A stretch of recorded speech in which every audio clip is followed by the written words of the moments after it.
Goeiedag almal, ek is Manny van Bloemfontein. Dit is vandag maandag die 15de Junie 2026.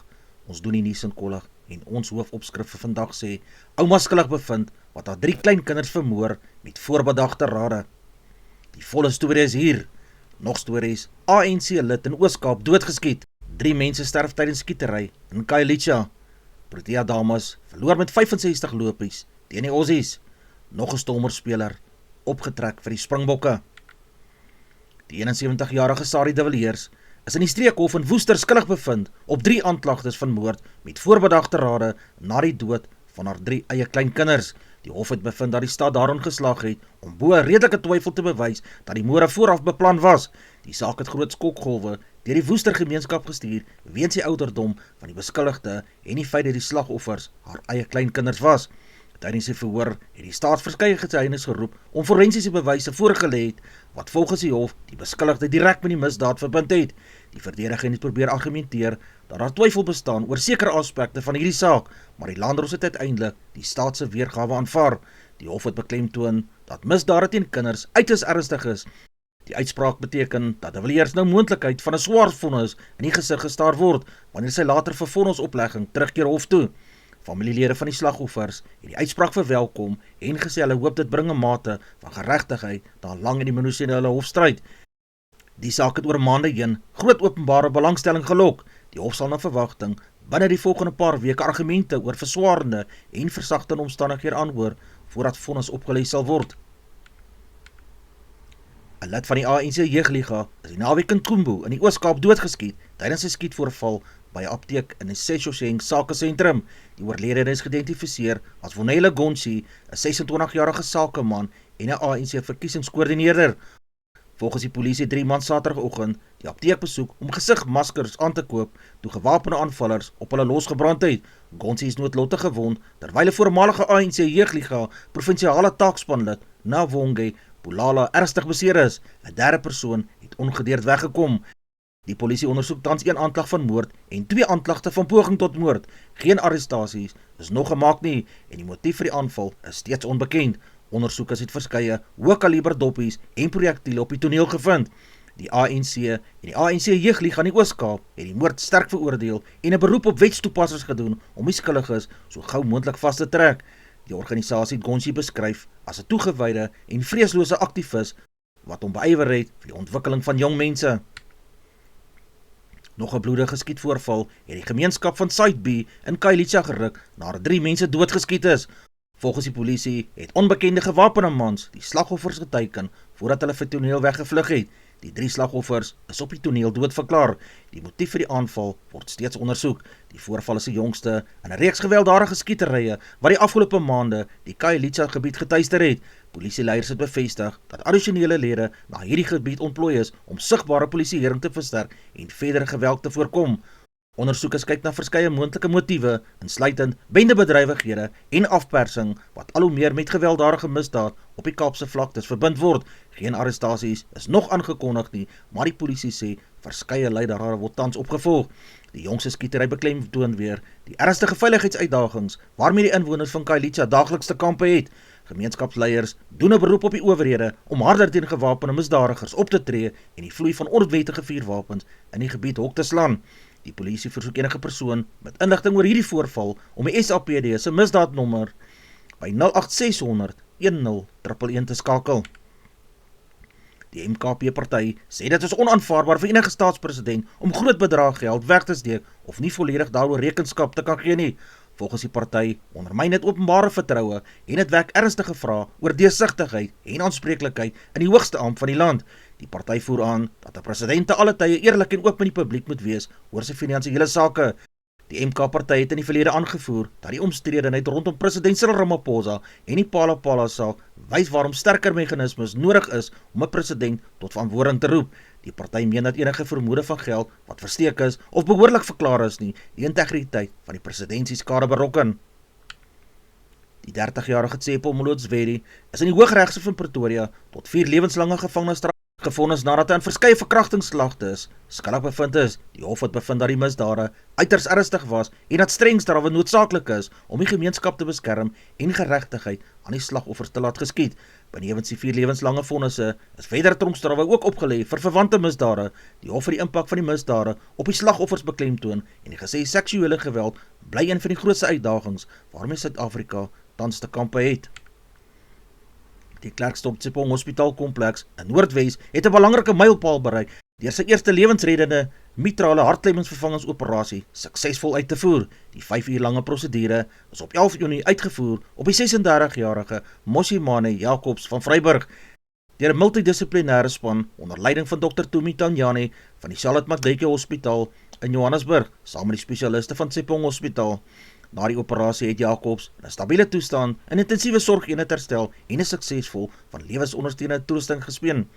Die Noordwes LER vir Gesondheid het die prestasie geloof en gesê dit toon die groeiende vermoë van die provinsie se openbare gesondheidstelsels om hooggespesialiseerde mediese dienste nader aan die gemeenskappe te kan lewer. Die sukses beteken dat pasiënte uit gebiede soos Vryburg en ander dele van Noordwes minder afhanklik sal wees van hospitale in ander provinsies vir gevorderde hartbehandelings. Verskeie rolspelers en organisasies het 'n beroep gedoen dat sekere betalings deur die padongelukkefonds tydelik gestaak of hersien moet word te midde van ernstige finansiële of bestuursprobleme by hierdie fonds. Die oproepe volg nadat die fonds as tegnies bankrot beskryf is en steeds sukkel om miljarde rande se eise uit te betaal. Kritici meen die huidige stelsel is onvolhoubaar en dat geld nie bloot in die stelsel met groot administratiewe en bestuursuitdagings ingepomp moet word sonder ingrypende hervormings nie. Die Automobiele Assosiasie, oftewel die AA, het byvoorbeeld aangevoer dat die regering eerder die onderliggende probleme moet oplos as om voortdurend meer geld aan die fonds toe te ken. Die Departement van Vervoer ondersoek intussen verskeie hervormings om die fonds se finansiële probleme aan te spreek, insluitend moontlike veranderinge aan die befondsingsmodel en die vereenvoudiging van hierdie eiseprosesse. Die Suid-Afrikaanse vroue Protea span het hulle eerste wedstryd in die T20 Wêreldbeker met 65 lopies teen Australië verloor. Australië het eers gekolf en 'n sterk totaal geplaas. Suid-Afrika is toe beperk tot 107 vir almal uit. Laura Wolfari, die kaptein, het die meeste weerstand gebied met 44 lopies, maar het min ondersteuning van haar spanmaats gekry. Australië se draaibal bowlers het die Protea se kolforde heeltemal onder druk gesit en vinnig deur die middelorders gebreek. Hoekom hierdie nederlaag baie belangrik is, dis 'n groot netto lopie tempo, terugslag in 'n groot toernooi. Suid-Afrika was wel kompeterend in dele van die wedstryd. Teen topspanne soos Australië is klein foutjies vinnig en baie duur. Die jong Griekwa loskakel Liam Koen is swaar gestraf nadat hy rooi kaart vir 'n gevaarlike duitslag teen 'n Georgiese speler ontvang het. Hy is aanvanklik vir 10 weke geskort. Hy is van die veld afgestuur vir 'n gevaarlike duitslag of roekelose duitslag. So wat dit beteken, die 10-week skorsing is baie ernstig vir so 'n jong speler. Hy sal verskeie belangrike Griekwas wedstryde ook in die toekoms mis. Sulke strawwe word tipies opgelê om spelersveiligheid in rugby te beskerm. Die World Rugby die afgelope jare duikslagreëls baie strenger gemaak, veral hoë tackles by die kop en nek areas. Skole rugby die afgelope naweek, een van die grootste verrassings van hierdie seisoen opgelewer deur die eerste rugbyspan van Hoërskool Stellenberg vir Hoër Landbouskool Boland met 48 teen 24 punte gewen het. Die wedstryd wat op die Bolanders se tuisveld gespeel is, het groot belangstelling gelok aangesien albei skole van die sterkste rugbyspanne in die wedskaap van jare is. Stellenberg het van die begin af aanvallende rugby gespeel en die druk op hulle opponente behou. Hulle agterlyne het verskeie uitstekende drieë gedruk, terwyl die voorspelers ook hulle stempel afgedruk het in die losgemale en die vaste fasette. Die oorwinning bevestig Stellenberg se status as een van die land se voorste skole rugbyspanne vir 2026. Die 48-24 sege word deur baie rugbykenners as 'n betekenisvolle uitslag beskou, aangesien Boland Rugby tradisioneel een van die moeilikste spanne is om op hulle eie veld geklop te word. Stellenberg se uitstekende seisoen duur dus voort en die span bly een van die gunstelinge in skole rugbykringe. Die Suid-Afrikaner George Couche het Sondag geskiedenis gemaak toe hy die 2026 Comrades Marathon gewen het en terselfdertyd die rekord vir die opwedloop verbeter het. Couche het uitmerkende 85,77 km tussen Durban en Pietermaritzburg in uitstekende tyd van 5 ure, 15 minute en 56 sekondes voltooi. Die 26-jarige atleet het vroeg in die wedloop sy voorneme gewys en derentyd onder die voorste groep hardlopers gebly. Na mate die kilometers afgetik het, het hy sy mededingers begin afskud voordat hy die voortou oorgeneem het en nooit weer teruggekyk nie. Sy oorwinning word beskou as een van die indrukwekkendste vertonings in die onlangse geskiedenis van die wêreldbekende ultramarathon. Die verdedigende kampioen Piet Wiersma van Nederland het hard probeer om by Kusje te bly, maar die Suid-Afrikaner se tempo was eenvoudig te sterk vir hom gewees. Duisende toeskouers langs die roete het Kusje aangemoedig, terwyl hy die laaste gedeelte van die wedloop aangepak het, voordat hy nog groot applaus oor die wenstreep is. By die vrouafdeling het Gerda Steyn weer haar klas gewys, deur haar 5de Comrades titel verower. Steyn het ook haar eie rekord verbeter en haar status as een van die grootste vroue ultramarathon atlete in die geskiedenis van Suid-Afrika verder te verstewig. Van jaar se Comrades het meer as 20.000 atlete van reg oor die wêreld gelok. Die wedloop by een van die mees uitdagende en gesogste ultramarathons ter wêreld en vorm steeds 'n hoogtepunt op die Suid-Afrikaanse sportkalender. Die FIFA World Cup 2026 het 'n groot vroeë groepwedstryd opgelewer toe Brasilië en Marokko met 1-1 gelyk opgeëindig het in hulle groep C kragmeting. Die wedstryd het vroeg lewe gekry toe Marokko die eerste doel aangeteken het na goeie drukspel en vinnige omskakeling aanval. Brasilië het egter nie lank laat wag nie om terug te slaan nie, toe Vinicius Junior wat die gelykmaker ingeskiet het na 'n vaardige loopie en afronding binne die boks. Albei spanne daarna sterk fases gehad, maar geen van hulle kon die wendoel kry nie. Brasilië het meer balbesit gehad, terwyl Marokko gevaarlik op teenaanvalle gebly en verskeie kere die Brasiliaanse verdediging onder groot druk geplaas het. Die uitslag beteken dat beide spanne met 1 punt elk uit hulle eerste groepwedstryd gestap het. Die Stormerslot André Smit is na bewering by die Springbok opleidingskamp ingesluit as deel van die span se voorbereidings van die komende wedstryde teen Zimbabwe en die Barbarians. Smit sluit aan by 'n groter groep spelers wat die Springbok afrigter Rassie Erasmus opgeroep is om diep in die groep te versterk vir die seisoen se openingsreeks in Kibera.